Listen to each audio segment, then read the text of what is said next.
Lukas 2. Kelahiran Yesus. Pada waktu itu, Kaisar Agustus mengeluarkan suatu perintah menyuruh mendaftarkan semua orang di seluruh dunia. Inilah pendaftaran yang pertama kali diadakan sewaktu Kirenius menjadi wali negeri di Syria. Maka pergilah semua orang mendaftarkan diri masing-masing di kotanya sendiri. Demikian juga Yusuf pergi dari kota Nazaret di Galilea ke Yudea, ke kota Daud yang bernama Betlehem, karena ia berasal dari keluarga dan keturunan Daud, supaya didaftarkan bersama-sama dengan Maria, tunangannya yang sedang mengandung.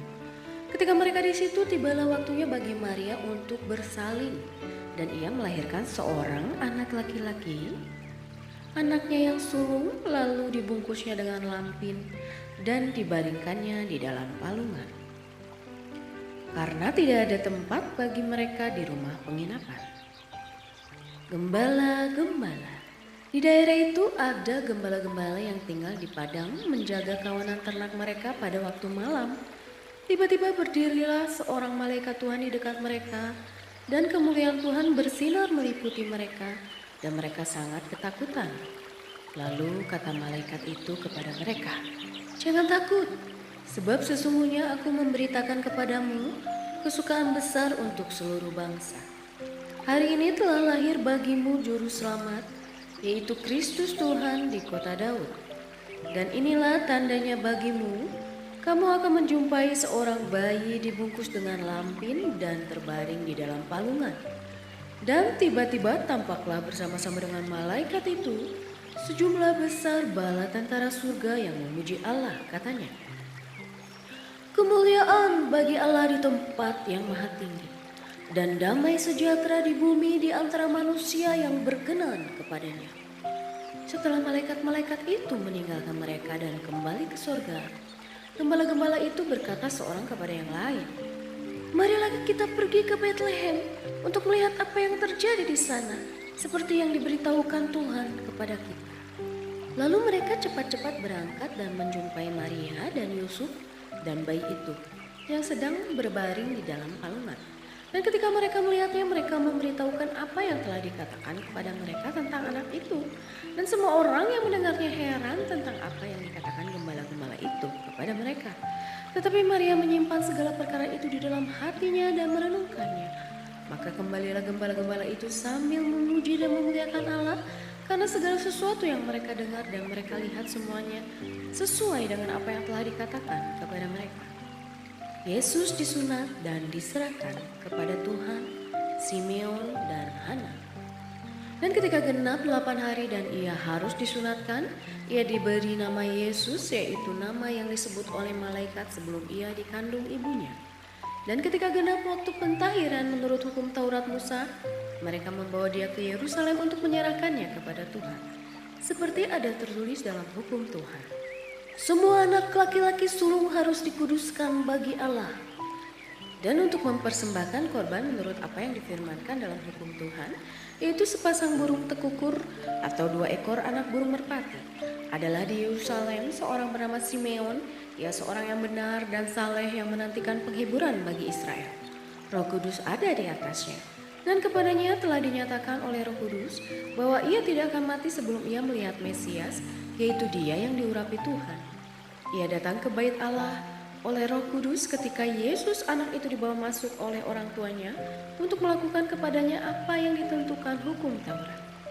Ia menyambut anak itu dan menantangnya sambil memuji Allah, katanya, "Sekarang Tuhan, biarkanlah hamba-Mu ini pergi dalam damai sejahtera sesuai dengan firman-Mu, sebab mataku telah melihat keselamatan yang daripada-Mu, yang telah Engkau sediakan di hadapan segala bangsa, yaitu terang yang menjadi penyataan bagi bangsa-bangsa lain dan menjadi kemuliaan bagi umat-Mu Israel."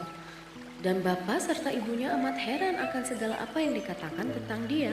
Lalu Simeon memberkati mereka dan berkata kepada Maria, ibu anak itu, "Sesungguhnya anak ini ditentukan untuk menjatuhkan atau membangkitkan banyak orang di Israel, dan untuk menjadi suatu tanda yang menimbulkan perbantahan. Dan suatu pedang akan menembus jiwamu sendiri, supaya menjadi nyata pikiran hati banyak orang." Lagi pula di situ ada Hana, seorang nabi perempuan, anak Fanuel dari suku Asyar. Ia sudah sangat lanjut umurnya. Sudah kawin, ia hidup 7 tahun lamanya bersama suaminya, dan sekarang ia janda dan berumur 84 tahun.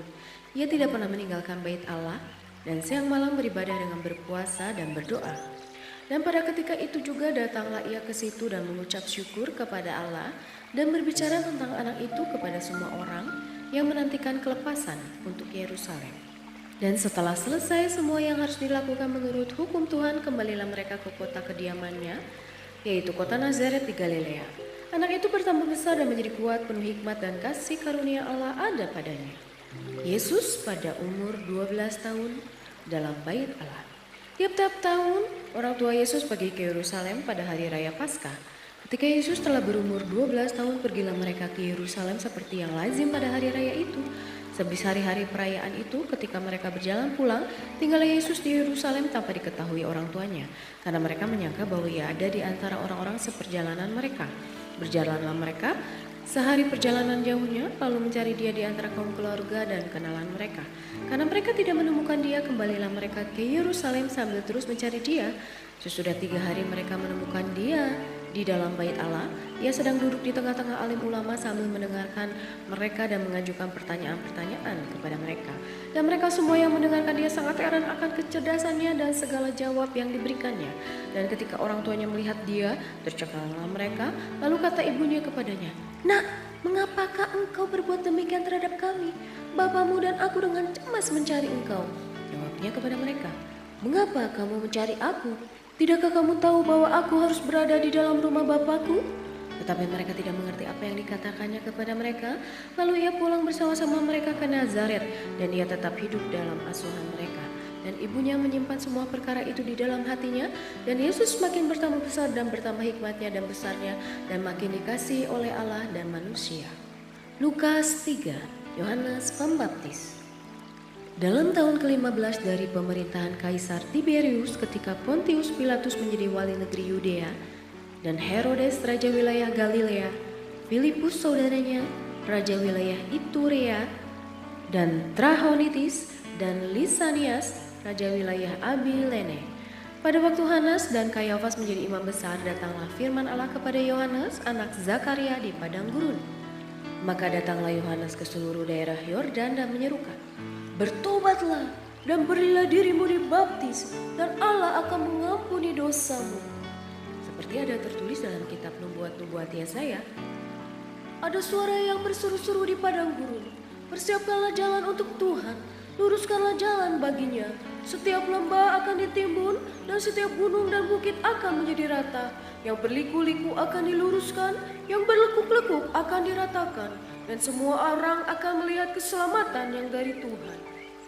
Lalu ia berkata kepada orang banyak yang datang kepadanya untuk dibaptis, katanya, "Hai kamu keturunan ular beludak, siapakah yang mengatakan kepada kamu supaya melarikan diri dari murka yang akan datang?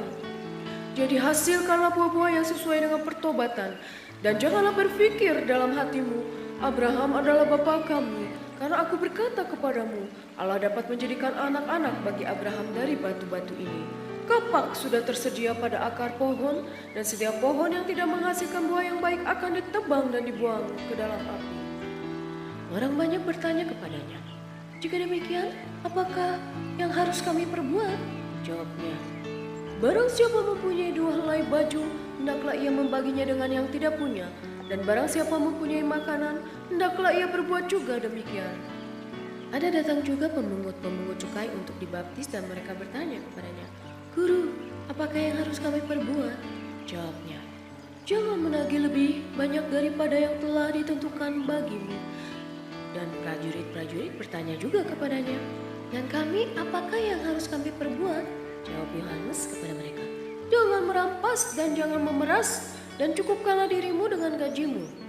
Tetapi karena orang banyak sedang menanti dan berharap, dan semuanya bertanya dalam hatinya tentang Yohanes, kalau ia adalah Mesias, Yohanes menjawab dan berkata kepada semua orang itu, "Aku membaptis kamu dengan air, tetapi ia yang lebih berkuasa daripadaku akan datang, dan membuka tali kasutnya pun aku tidak layak.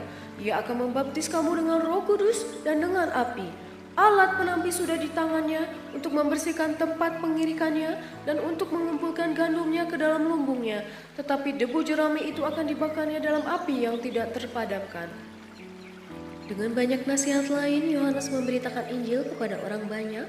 Akan tetapi setelah ia menegur raja wilayah Herodes karena peristiwa Herodias istri saudaranya dan karena segala kejahatan lain yang dilakukannya, raja itu menambah kejahatannya dengan memasukkan Yohanes ke dalam penjara. Yesus, anak Allah, dibaptis. Ketika seluruh orang banyak itu telah dibaptis dan ketika Yesus juga dibaptis dan sedang berdoa, terbukalah langit dan turunlah Roh Kudus dalam rupa burung merpati ke atasnya. Dan terdengarlah suara dari langit. Engkaulah anakku yang kukasihi, kepadamulah aku berkenan. Silsilah Yesus. Ketika Yesus memulai pekerjaannya, ia berumur kira-kira 30 tahun dan menurut anggapan orang ia adalah anak Yusuf, anak Eli, anak Matat, anak Lewi, anak Malki, anak Yanai, anak Yusuf, anak Matika, anak Amos, anak Nahum, anak Hesli, anak Nagai, anak Maat, anak Matika, anak Simei, anak Yosek, anak Yoda, anak Yohanan, anak Resa, anak Zerubabel, anak Sealtiel, anak Neri, anak Malki, anak Adi, anak Kosam, anak Elmadam, anak anak Yesua, anak Eliezer, anak Yorim, anak Matat, anak Lewi, anak Simeon, anak Yehuda, anak Yusuf, anak Yonam, anak Eliakim, anak Melea, anak Mina, anak Matata, anak Natan, anak Daud, anak Isai, anak Obed, anak Boas, anak Salmon, anak Nahason, anak Aminadab, anak Admin, anak Arni, anak Hezron, anak Peres, anak Yehuda, anak Yakub, anak Ishak, anak Abraham, anak Terah, anak Nahor, anak Serug, anak Rehu, anak Peleg, anak Eber, anak Salmon, anak Kenan, anak Arpaksad, anak Sem, anak Nuh, anak Lamek, anak Metusalah, anak Henok, anak Yared, anak Mahalaleel, anak Kenan, anak Enos, anak Set, anak Adam, anak Allah. Amin.